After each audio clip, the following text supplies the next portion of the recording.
Good morning, everyone. Today is December the 27th, and I am reaching out to you from Malta. We have limited interaction for the next week and a half or so. It's fairly low, but what I wanted to show you is what you can do to get yourself set up in the morning and what you can do to gauge where the market is going to be. We'll start with the ES first, and I'm going to give you some numbers. My suspicion is that we're going to argue right around this 38.60 area. If we lose it, we're going to be range bound.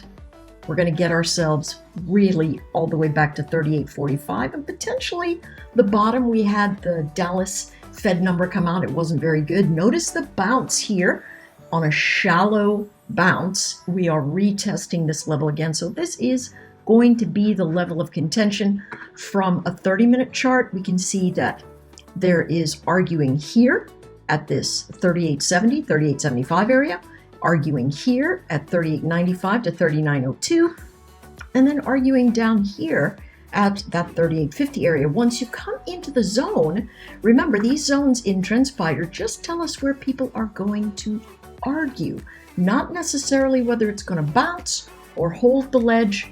What we want to see is let them argue and then let them decide. So if you're saying, hey, I want a 30-minute candlestick to decide, you wait to the end of this 30-minute candlestick. You can see it's recovering the line. You know the risk is down here at 38.57. So you can say, you know what?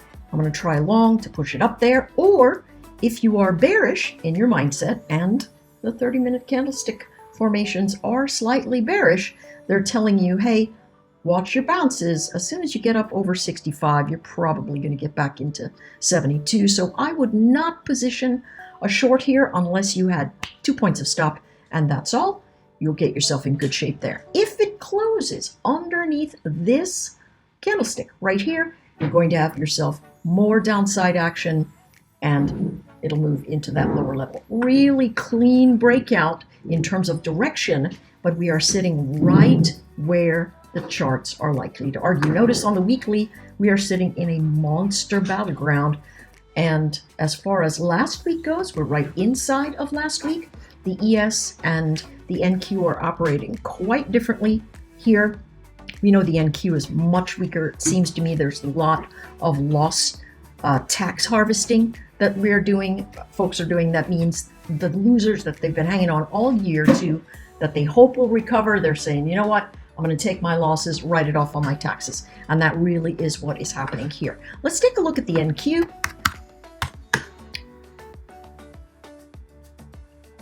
NQ, much weaker. Notice this 30-minute formation has it still right on the level that it ought to be holding, but there's that wick. We lose that wick, there is going to be trouble there for the NQ holding. The NQ is quite weak. I would not be surprised to see it come in to the low edges here. This actually is a level we need to watch next in terms of potential support. All right, and so you can see here's last week's motion. We're well under the close of last week, well into the lower edges of last week. These guys are fleshing out deeper edges. This purple line is the monthly low.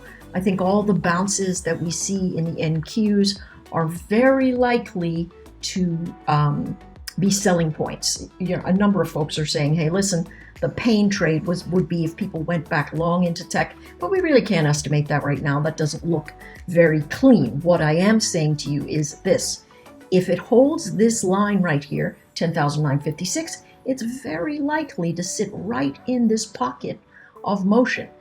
I just think that's all it's going to do. I don't believe it is going to move to the north.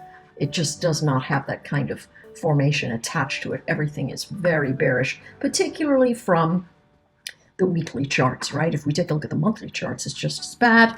We can see that monthly formation right here.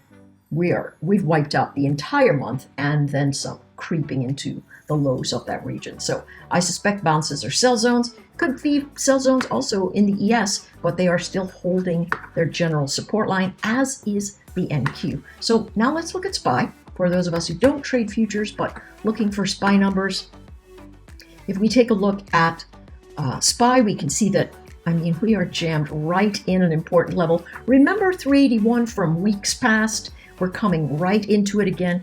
This is the line that I suspect if we lose this edge, we've got much greater likelihood of heading to the bottom of this range that I've highlighted for us. They are likely to battle here. We don't see a ton of heat running in the area, but the picture suggests that they are going to battle, right? And it's moving up to down to up to sitting inside of the range. Okay, so then we look for the weekly formations here. In SPY, we can see that we are doing much better than the Qs or the NQ, but we're still below the close of the prior week. And of course, still below the open of today, right? We've got a 4-day week ahead of us here. Notice the bouncing. They're going to try and hold this level. What do you want to do? Do you want to jump in there and go, hey, they're going to hold it? I think not. My suggestion is let them duke it out. And if you want to take a spread, try the 383s and the 379s, right? You sell the calls up here at 383. You sell the puts down here at 379.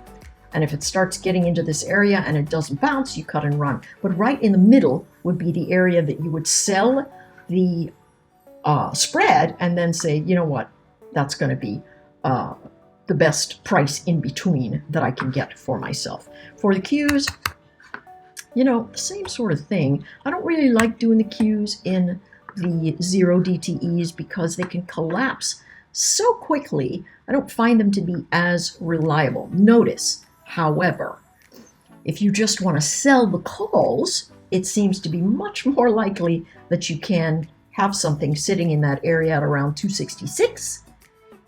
Selling the puts, you could do it at 263. It is sort of in the middle here, so you can work that out. What we do see from a 30-minute chart is that we really are in a noisy patch, but in general, we've got a ton of sellers to the north, a few people trying to hold this edge from underneath, and then everyone else is just moving back and forth as quickly as they can. Let's take a quick look at the heat map.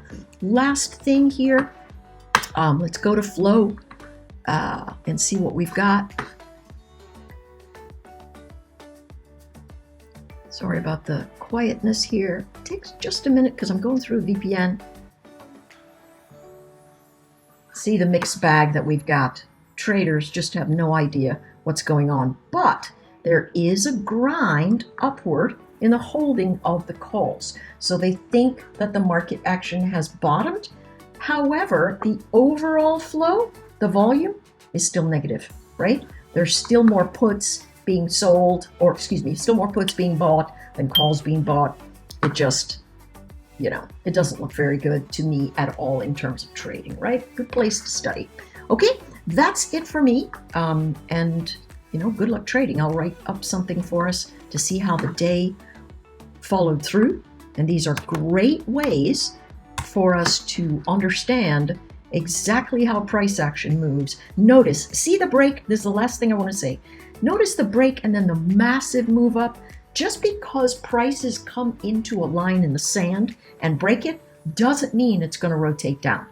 You always have to think about, wait, what are these traders doing? And if they break down and then recover the close of the candle to the left, you know that there's price action motion doing here. And you can see them trying to lift right up here. Remember, low volume tends to bring higher price, but we had a really bad Dallas Fed number, and so now we're just treading water. All right, take care, everybody, and I'll see you soon.